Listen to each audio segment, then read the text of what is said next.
Hi, this is Wahaba.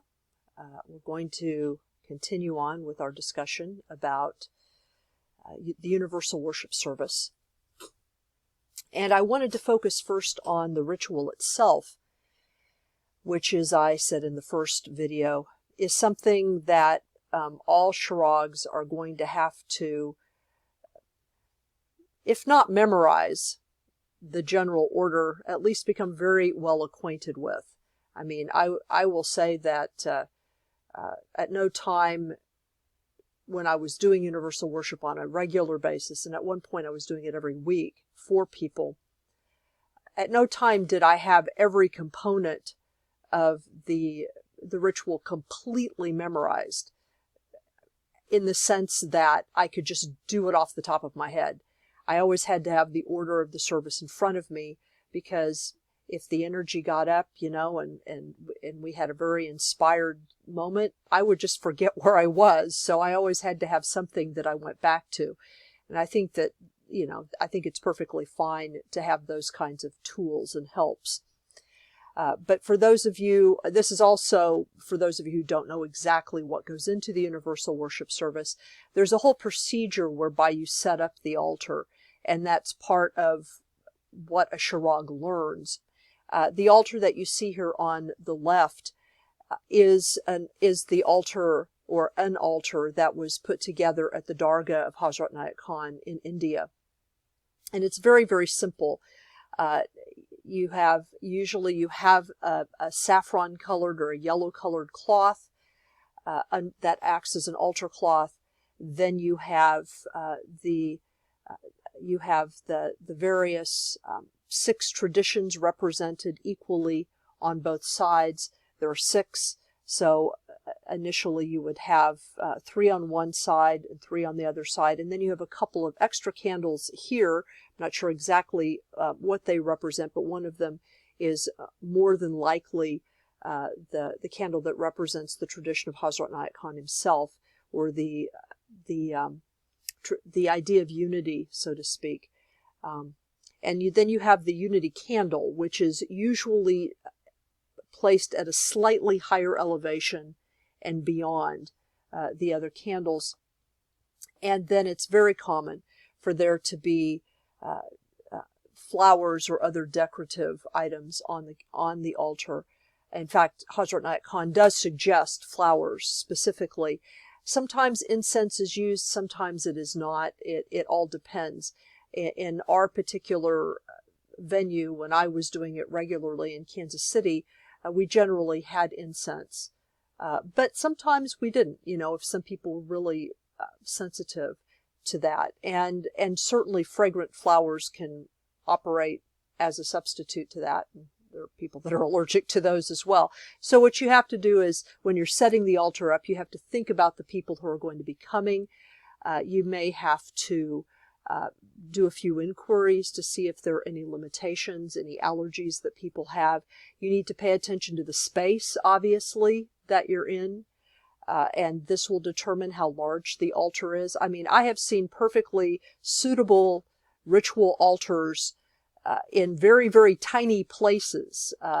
In fact, I saw one really excellent video of a universal worship that was done a couple months ago, after we had all gone into lockdown here in the United States. And the altar was just a very simple little round table upon which were artfully placed the little tiny tea light candles and suitable flowers, etc. But it was very, very simple. It was almost Zen-like, and it was really, really pretty. And they did the ritual in a very nice way. It was in a very simple way, and it was very effective. So it is certainly not necessary that the altar itself be very complicated. And in fact, in Kansas City, when I was doing this, we had what we called the Shirag box, and it was just like a big plastic tote that all of the implements of universal worship were kept in, including an altar cloth and various types of candles, and actually some of the main books the main texts that we would be using, which I'll, obviously talk about in a little while. And depending on who was doing the universal worship at any given time, the Shirag box sort of traveled around to these different people, and it was the responsibility of the person who had just used it to replenish the items that were in it, so that if you ran out of candles or you looked like you were going to run out of candles, you needed to put the candles back in. So whatever anybody in the community wants to do, however that wants to be handled. The point is that other than the general layout of the candles and the flowers and the cloth and the unifying candle, there's a lot of different ways in which this altar can appear. And then the ritual itself, as for those of you who do not know, and for those of you who are learning, the ritual of universal worship itself contains several of the principal fixed prayers that Hazrat Nayak Khan transmitted, including the invocation, the Towards the One, the fairly lengthy prayers of Saum, and the prayer of Salat, and then the closing prayer of Khatum. Those are all included in the universal worship service. And then at the very end of the universal worship service, there is often a statement of what is called the Universal. And it's kind of a call for the divine power, for God, to establish the Universal in the world. And sometimes this is left out, and I actually think that it's a fairly important prayer because it's an intentional practice. And the reason it is universal, this is what I was told. Some people might correct me, but this is what I was told. The reason why it is called universal instead of universal is universal is what that means. It's universal. In other words, it's kind of an abstract concept. When you say something is universal, you are being totally inclusive with everything in it. Universal represents an actual physical embodiment of that principle. So if you are intending towards a universal, what you're intending towards is that these universal principles, or the principles of spiritual liberty, are to be or can be embodied in some physical way on the planet or on Earth, whether it's in your temple or in a concha where this is done, or at the abode where this is done. In other words, that places, actual physical places, can be and are to be set up. They don't have to be always used for this purpose, but they are places where people can come and do this service, or people from all traditions can come and feel welcome. So that's what, to me, how it was explained, the difference between universal and universal. So hopefully that makes sense to you. And I've talked a little bit about the arrangement of the altars and candles and attire, etc. Now, the original ritual of universal worship does call for the participation of more than one Shirag. And the service does specify more than one Shirag. There is one Shirag that does the readings, and then there is another Shirag that does the sermon or provides the message.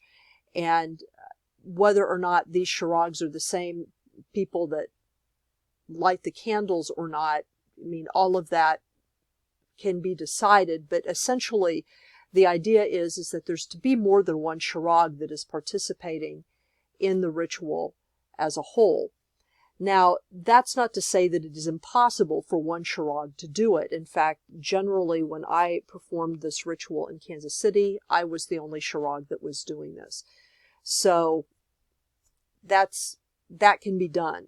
My own experience is that if you have more than one Shirag, it's a little bit easier. It's a little less frantic in some ways to try to remember everything. And then you have to divvy up the responsibilities, obviously. Then, of course, there is the issue of what texts and what traditions. Now, the Hindu, Buddhist, Zoroastrian, Jewish, Christian, and Islamic traditions are considered the foundation. And I will talk more about this when I talk about the texts specifically and about the feeling tone specifically. I personally consider it extremely important to include these 6, whether you are including anything else or not, to omit one of these and to substitute a different tradition for them. For me, it really takes away from the original intended transmission that Hazrat Nayak Khan intended. And the one that is usually omitted that I have seen is Zoroastrianism. And I personally believe it's because it's the one tradition that a lot of people don't know a lot about. There are ways to remedy that, which I will talk about. And in fact, if you include the Zoroastrian tradition in what I consider to be a proper way, you may not have to worry about using, say, an indigenous or earth-based tradition, because Zoroastrianism has all that in it. But these 6 are considered to be the foundation of the universal worship service as transmitted by Hazrat Nayak Khan. So if you don't include them, you're not following the transmission. So it's important to be aware of that. It's also important to think about what texts are accepted by all the traditions.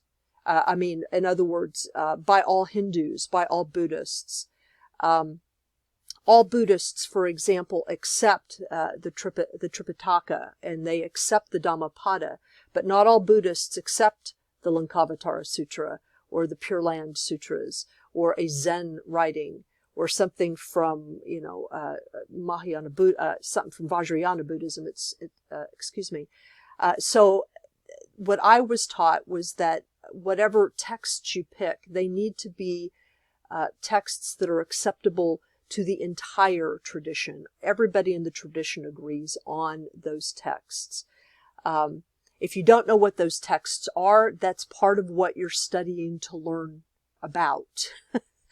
And there are many helps for you. And in fact, I am going to be producing a set of videos that can give you some of these helps. Some of the additional traditions that have been included in universal worship might be Taoism, Confucianism, Sikhism, the Jains. I've even seen Hermeticism added. It all depends on how these things are added and how generalizable the texts are. So that, for example, if you were going to use a Taoist text, you would probably want to use the Taoist texts that all Taoists agree on, and there are really only about 2 of those. So that's why you need to really become acquainted with the traditions.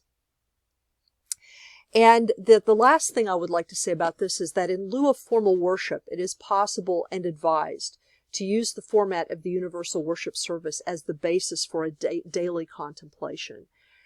During times when I have not been able to do the universal worship, I still used the foundation or the format of the ritual as a daily contemplation, and used that as the basis by which to further acquaint myself with certain aspects of tradition, or to strengthen my adab, as I put it, in spiritual liberty as a practice and a posture. And you can do, the Shirag papers can help with this, the Universal Worship Gatikas can help with this. So even if you are not actually doing universal worship as a ritual on a regular basis, I still advise, as it was advised to me, that it be done as a contemplation, as part of your daily contemplation practice, because it really kind of outfits you to approach other traditions and other people within the framework of spiritual liberty. So that concludes this video.